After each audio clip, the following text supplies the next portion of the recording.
pessoal, vamos para a aula 89, aplicando a teoria. Nós temos primeiramente a questão número 5 que diz assim: um atleta partindo do repouso descreve um movimento retilíneo uniformemente variado com aceleração escalar de 1,5 metros por segundo ao quadrado. Determinar um instante t igual a 2 segundos, o quê? Vamos lá. Então, descreve um MRUV com aceleração escalar, o módulo da aceleração tangencial, agora nós já sabemos, de 1,5 metros por segundo ao quadrado. Aí ele nos diz assim: no instante sai de velocidade inicial igual a zero, a velocidade instantânea no tempo zero é zero, ele fala isso, e ele quer saber no instante igual a 2 segundos, tá? Qual é a velocidade escalar do atleta? Bom, né, recapitulando então lá o MUV, V igual a V0 mais A vezes T. Esse A é aquela aceleração, componente tangencial, certo? A componente escalar. Então, a velocidade instantânea é 0 mais 1,5 vezes 2, velocidade instantânea 3 metros por segundo, certo? Então está aí a tal da aceleração, a velocidade instantânea. Qual a aceleração centrípeta? Nota que essa informação, quando me diz que a trajetória é retilínea, isso aqui já está me dizendo de antemão que se a trajetória é retilínea não há curva. E se não há curva, a componente centrípeta valerá zero. Só a centrípeta contém curva. Qual o módulo da aceleração tangencial? Nota que o módulo da aceleração tangencial é o mesmo módulo, é a própria aceleração escalar. Eu só queria que tu soubesse que a aceleração escalar e tangencial em módulo é a mesma coisa. Opa, tá ali 1,5 metros por segundo ao quadrado. D, o módulo da aceleração resultante. Notem que a aceleração resultante é uma soma vetorial da componente tangencial mais da componente centrípeta. Como no caso nós não temos componente centrípeta, porque a trajetória é retilínea, a aceleração é puramente tangencial. Portanto, a aceleração resultante nesse problema vale quanto? Em módulo, não sei a direção e sentido, não foi explorado nessa questão, mas em módulo é só a componente tangencial 1,5 metros por segundo ao quadrado. Tá? Então está aí no número 5, 4 itens.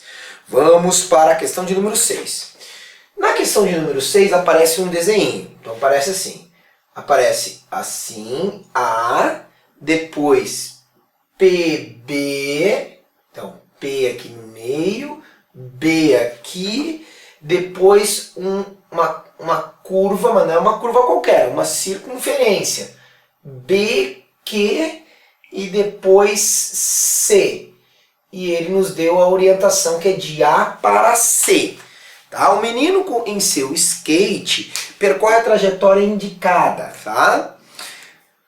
AB é um trecho reto, BC é um trecho circular, de centro O.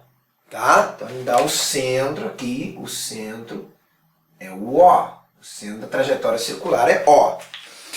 Aí ele diz assim: o trecho AB é percorrido num movimento uniforme. Tá? Então, AB, trecho AB, daqui até aqui, nós temos um movimento que é uniforme. Tá aqui, uniforme. Beleza?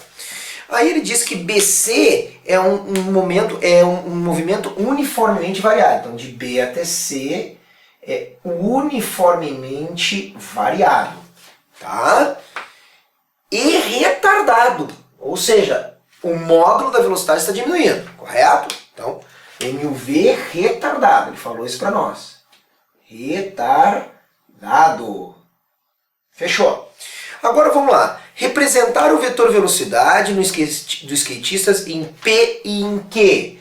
Bom, o vetor velocidade sempre é tangente à trajetória. Então ele quer em P e em Q. Essa foi a pergunta dele. Então tá aqui, olha o tamanho da velocidade em P. Notem que de B a Q ele já vai diminuindo a velocidade em módulo. Então, ó, em A, ele nem pediu em A, mas vamos desenhar em A também, ó. Olha o tamanho da flecha em A, tá vendo? É do mesmo tamanho. Então a velocidade em A, vetorialmente, ela tem o mesmo módulo, então o mesmo tamanho. Em B, ela teria o mesmo tamanho também. Em B, ela estaria apontando, não perguntou, a gente está fazendo adicionalmente, velocidade em B. Tá vendo? Então, em A, P e B, M, U. Mais ainda, M, R, U. Tá? Ele não falou assim claramente, mas diz, olha, a trajetória é reta, então é M, R, U. Agora, o que vai acontecer de B até Q e até C? Um movimento retardado. Então lá em Q, olha que eu desenho ó, a flecha já um pouco menor, a velocidade vetorial em Q. Naquele instante, a velocidade instantânea vetorialmente já tem um módulo menor. E em C menor ainda, faço uma flechinha de nada lá em C, ó, bem pequenininha. Tá vendo? Porque o movimento está freando, tá? Então tá ali, representar a velocidade em P em Q. Nós representamos mais, A, B, em todos os pontos, tá? Agora, qual é a aceleração resultante em P?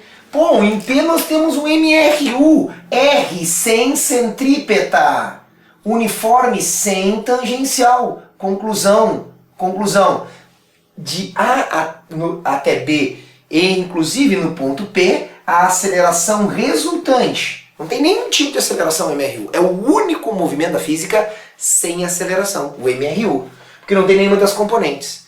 Agora, olha só o que acontece lá. Então tá aqui a pergunta B. Pergunta B tá aqui. Agora C.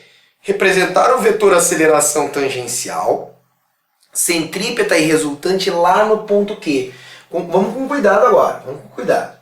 No ponto Q, eu terei aceleração tangencial. Por quê?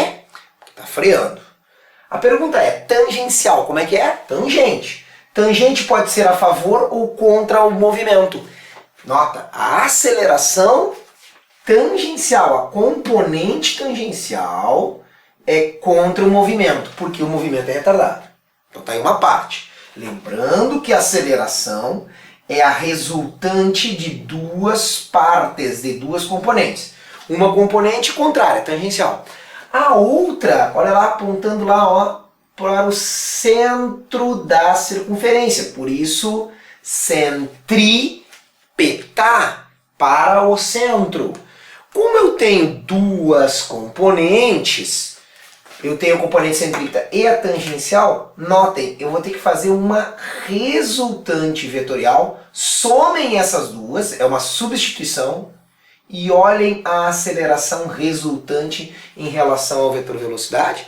Tá vendo? Tá ali, é uma diagonal em relação à velocidade. A velocidade está aqui e a aceleração assim. Ou seja, a aceleração resultante não é a favor, não é contra e nem perpendicular. É uma diagonal em relação à velocidade. Tá certo? Então está aí o vetor aceleração em duas situações, tá bom? Tá certo? Então até a próxima aula. Aquele abraço!